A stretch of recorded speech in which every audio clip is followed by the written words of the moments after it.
여러분, 부모가 노후를 준비하며 가장 큰 착각을 하는 순간이 있습니다. 내가 나이 들면 자식 집에 가서 함께 살면 되겠지.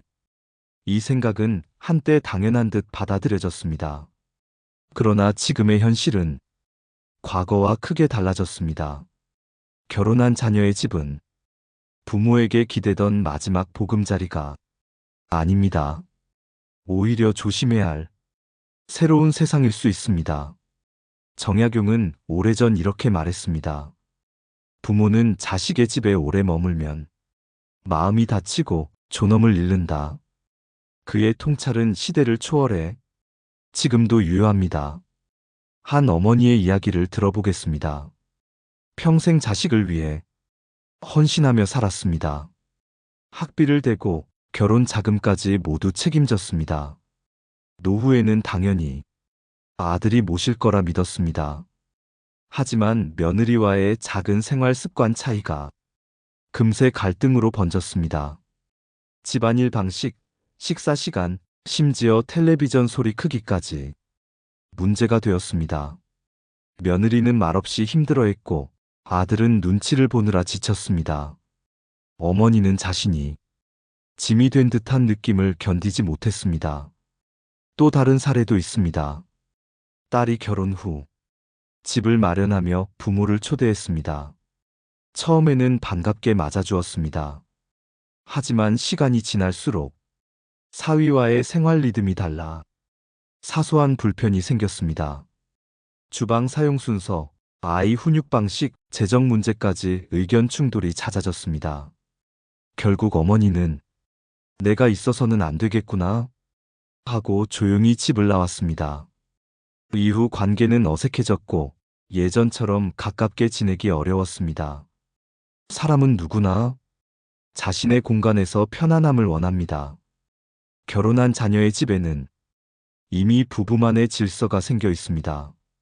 거기에 부모가 들어가면 그 질서가 흔들립니다. 처음에는 효심으로 맞아도 시간이 지나면 피로가 쌓입니다. 그 피로가 쌓일수록 관계는 틈이 생기고 결국 부모와 자녀 모두 상처를 입습니다. 노후의 가장 큰 두려움은 외로움입니다. 그래서 우리는 자녀를 향해 손을 뻗습니다. 그러나 외로움을 피하려고 자녀의 삶 속으로 들어가는 선택이 오히려 더 큰 상처를 남길 수 있습니다. 정약용이 말한 것처럼 인연도 거리를 지킬 때 가장 오래 지속된다. 부모와 자식도 예외가 아닙니다. 지금 많은 부모님들이 이 사실을 뒤늦게 깨닫습니다. 내 집을 팔고 아들 집으로 들어갔는데 몇 달 만에 다시 나왔다. 딸이 좋다고 불렀지만 며느리보다 사위와 더 불편했다. 이런 이야기들이 심심치 않게 들립니다.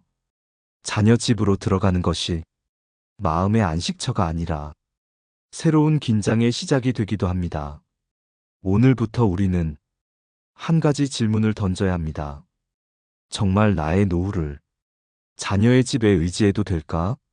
내가 꿈꾸는 평온은 그곳에서 가능할까? 이 질문을 진지하게 던지지 않으면 뒤늦게 후회할 수 있습니다. 이 방송에서 우리는 결혼한 자녀 집에 들어가면 안 되는 진짜 이유를 이야기하려 합니다. 첫째, 관계의 균형이 한순간에 무너질 수 있기 때문입니다. 둘째, 서로의 생활 방식 차이가 생각보다 깊은 갈등을 부르기 때문입니다. 셋째, 부모의 삶이 자신도 모르게 자녀 부부의 부담으로 변하기 때문입니다. 정약용은 말했습니다. 사람의 도리는 거리를 지키는 데 있다. 가까울수록 더 지켜야 한다. 이 말이 부모와 자식 사이에 얼마나 큰 지혜인지 우리가 곱씹어야 할 때입니다. 이제 여러분의 마음을 한번 들여다보세요.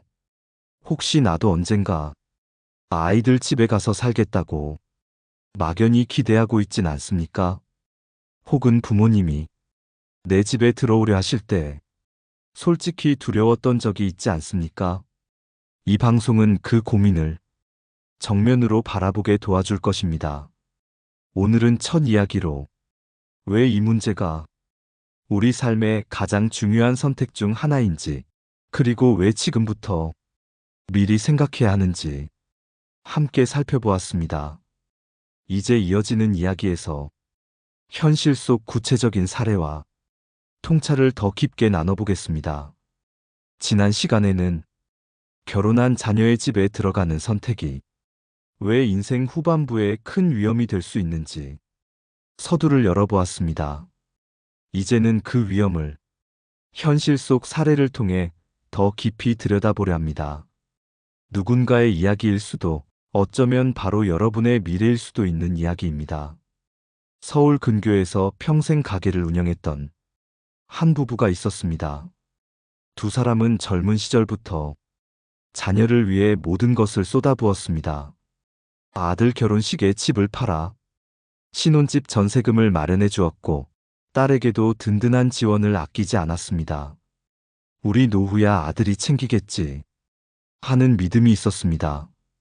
가게를 정리하고 몸이 조금씩 약해지자 자연스럽게 아들 집으로 들어갔습니다. 처음엔 모든 게 따뜻했습니다. 며느리는 환하게 웃으며 반겨주었고, 손주는 할머니를 따라다니며 즐거워했습니다. 하지만 3달이 지나면서 작은 균열이 시작됐습니다. 아침마다 일찍 일어나 집안일을 챙기는 어머니의 방식이 며느리에게는 부담이 됐습니다. 음식간을 맞추는 사소한 차이가 몇 번의 서운함을 만들었고, 아이 훈육 문제에서도 요즘은 그렇게 안 해요라는 며느리의 말이 쌓였습니다.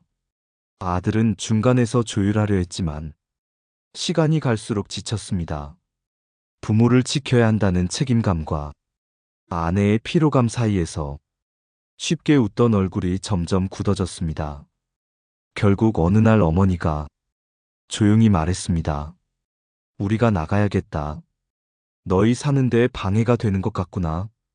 그 말이 떨어지는 순간 아들의 얼굴에는 안도와 미안함이 묘하게 섞인 표정이 스쳤습니다. 또 다른 이야기는 한 딸의 경험입니다. 딸은 부모님이 연로해지자 함께 살자고 적극적으로 제안했습니다. 엄마, 아빠, 혼자 계시면 외롭잖아. 우리 집으로 오세요. 부모님은 고마움에 눈물이 맺혔습니다. 하지만 막상 함께 살면서 예상치 못한 갈등이 이어졌습니다. 사위는 퇴근 후 조용히 쉬고 싶어 했지만 부모님은 대화를 나누고 싶어 했습니다. 부엌을 사용하는 순서, 아이를 키우는 방식, 재정 사용에 대한 작은 말까지 쌓이고 쌓여 결국 집안 분위기가 무거워졌습니다. 결국 부모님은 다시 집을 구해 나왔고, 딸 부부와의 관계는 한동안 서먹해졌습니다. 이처럼 일상은 작은 차이에서 균열이 납니다.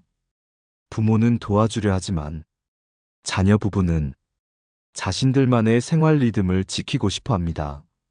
한 집에 살면 서로의 생활 방식이 부딪히는 순간이 생각보다 자주 찾아옵니다. 정약용은 가까움이 오래 가려면 거리를 알아야 한다고 말했습니다. 가족일수록 오히려 경계가 필요하다는 지혜를 이미 그는 알고 있었습니다. 심리학에서도 이를 설명합니다. 성인 자녀 부부는 자신들만의 독립적 체계를 이루려는 욕구가 강합니다. 외부인이 그 체계에 지속적으로 머물면 심리적 스트레스가 높아진다고 합니다. 그 외부인이 부모라면 죄책감까지 더해져 관계는 더욱 복잡해집니다. 부모 입장에서는 억울합니다. 내가 너희를 키울 때 어떻게 희생했는데 라는 마음이 끝없이 올라옵니다. 그러나 자녀 입장에서는 우리가 이제는 우리만의 가정을 꾸리고 싶다는 욕구가 자연스럽습니다. 양쪽 모두 틀리지 않았지만 함께 살면 서로 상처를 입을 수밖에 없습니다. 또 하나 주목해야 할 점은 경제적 문제입니다. 부모가 함께 살게 되면 생활비 분담, 집 관리, 가끔은 재산 문제까지 얽히게 됩니다. 이 문제는 가족 간이라 더 민감합니다. 부모가 원치 않게 자녀 부부의 가계 상황을 알게 되거나 자녀가 부모의 연금을 바라보는 시선이 미묘하게 변하는 경우도 있습니다. 돈 문제는 한 번 틈이 생기면 회복이 어렵습니다. 이러한 갈등의 끝은 대부분 비슷합니다. 부모는 자존심의 상처를 입고 자녀는 죄책감과 피로감을 느낍니다. 가족이지만 거리두기를 해야 한다는 교훈을 뒤늦게 깨닫게 되죠. 오늘 여러분께 전하고 싶은 것은 지금부터라도 내 노후를 자녀에게 의지하지 않는다는 마음가짐을 세워야 한다는 점입니다. 혼자서 살아갈 수 있는 공간과 사회적 연결망을 만드는 준비가 무엇보다 중요합니다. 그래야 관계가 무너지지 않고 부모와 자식이 서로를 존중하는 거리를 지킬 수 있습니다.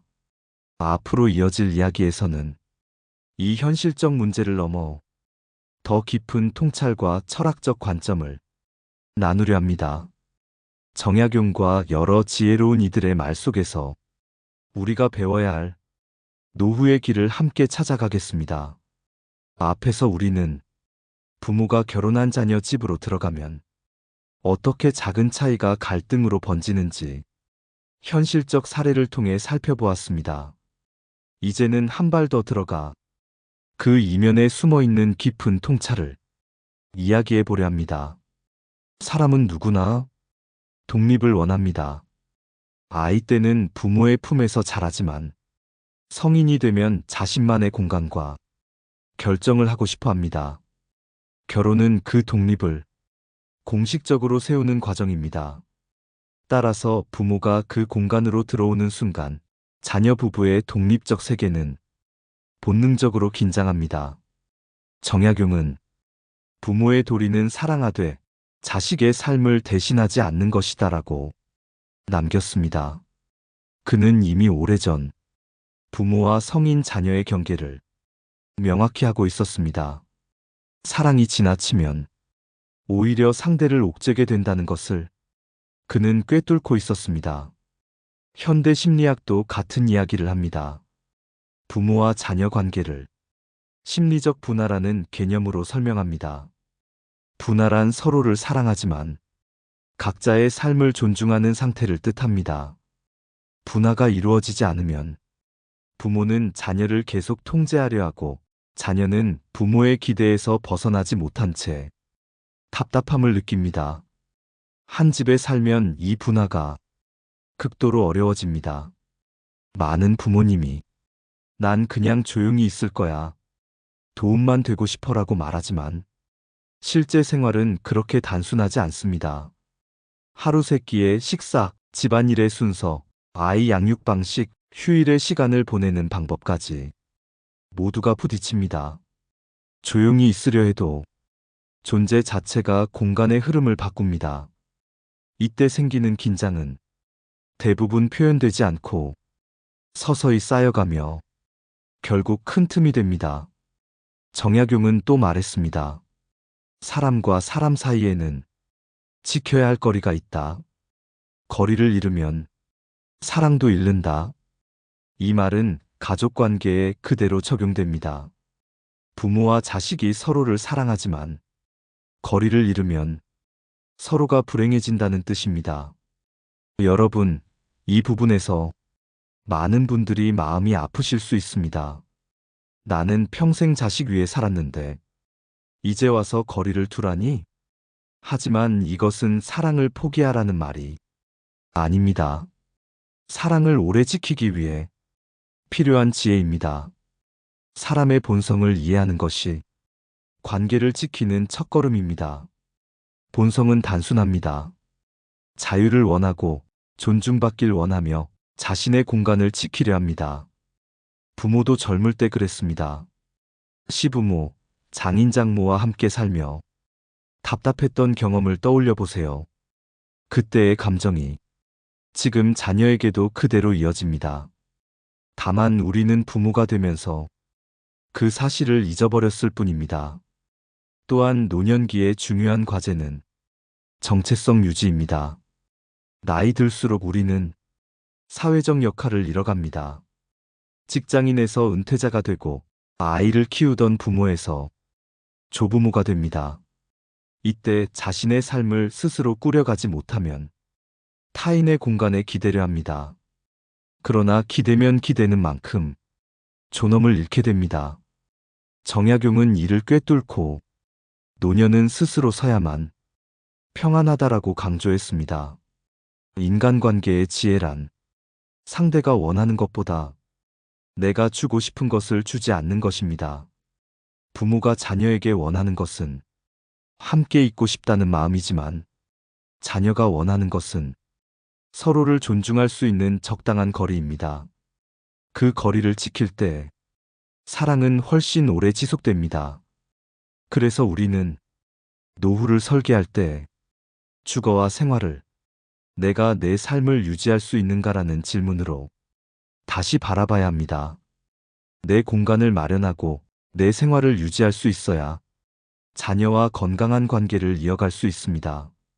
의존이 깊어질수록 사랑은 부담이 되고 부담은 결국 갈등으로 바뀝니다.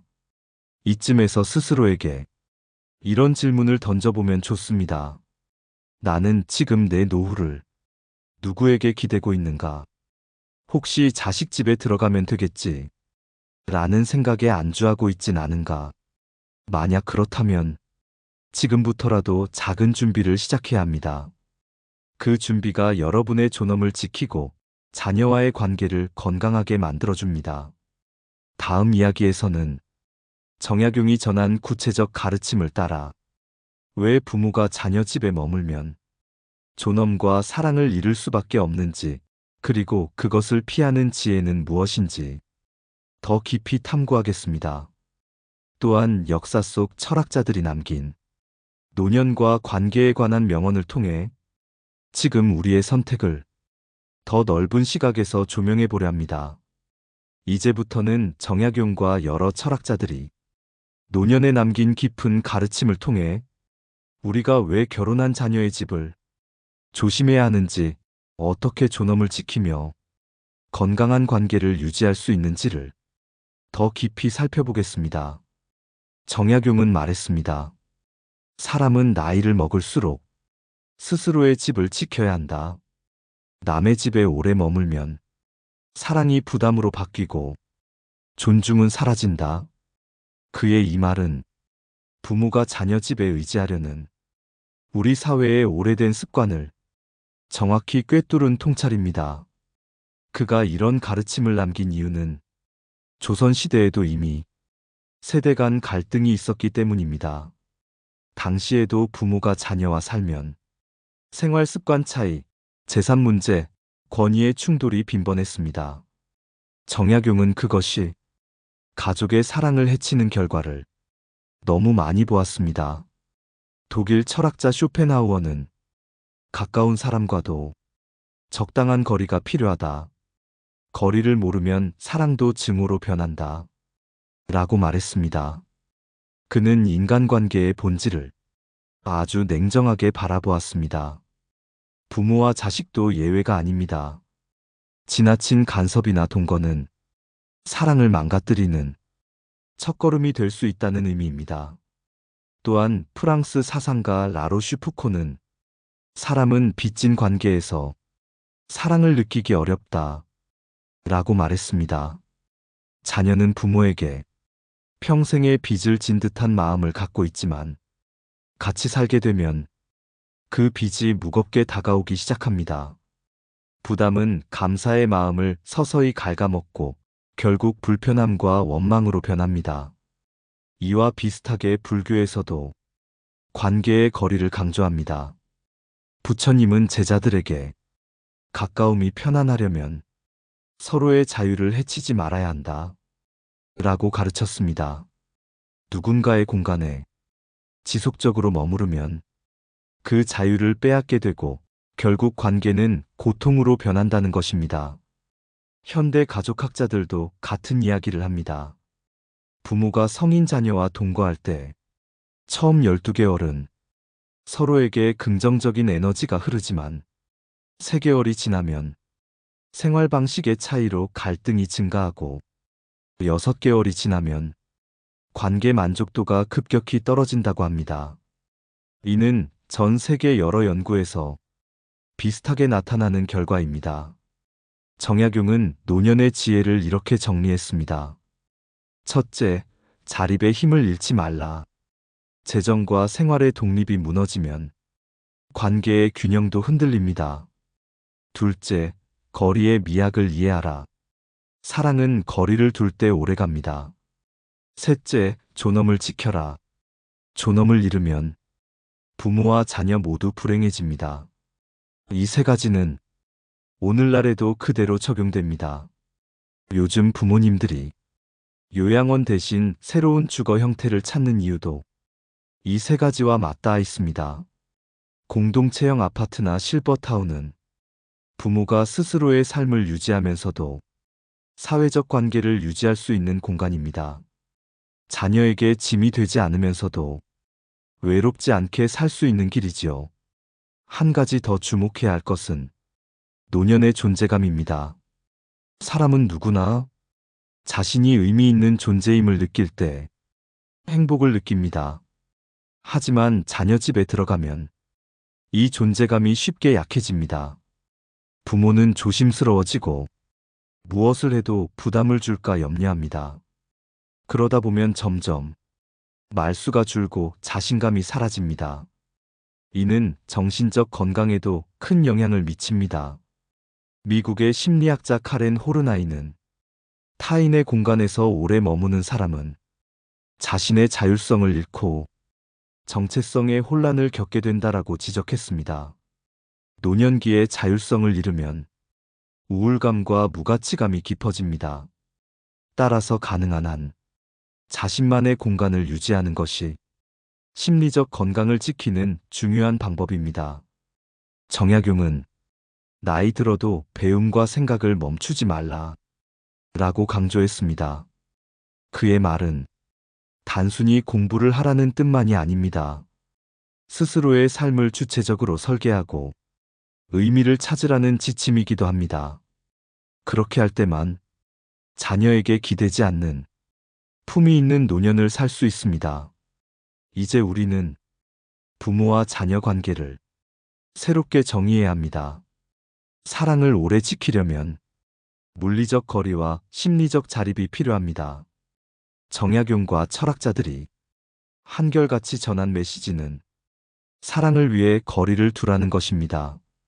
다음 부분에서는 이 모든 통찰을 토대로 구체적으로 어떻게 준비하면 자녀와 건강한 거리를 지키면서 존엄 있는 노후를 만들 수 있는지 현실적 조언과 실천 방법을 이야기해 보겠습니다.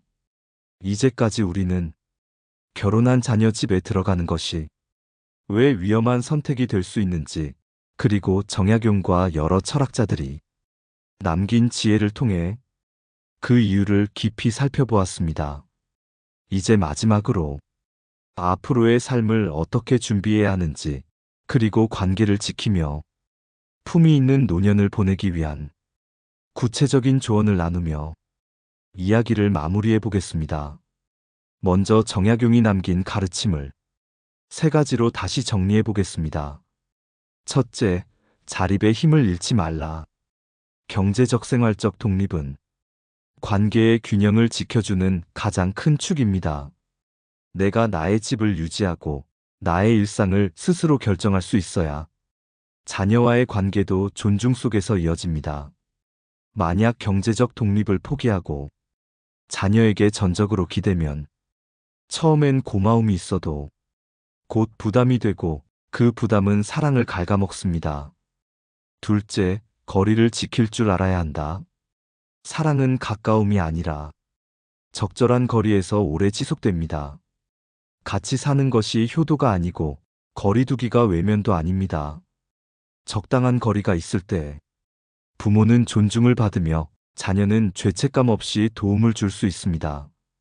이 거리는 서로의 마음을 지키는 가장 큰 안전장치입니다. 셋째, 존엄을 지켜야 한다. 노년의 존엄은 누군가에게 짐이 되지 않으려는 작은 마음가짐에서 시작됩니다. 존엄을 지킬 때 부모는 스스로의 삶을 주도하고 자녀는 그 모습을 보며 더 깊은 존경을 느낍니다. 존엄은 단순히 체면을 지킨다는 것이 아니라 자신의 삶을 스스로 선택한다는 뜻입니다. 이 세 가지를 지키기 위해 현실적으로 준비해야 할 것들이 있습니다. 가장 먼저 주거의 독립을 생각해야 합니다. 요즘은 다양한 노후 주거 형태가 있습니다.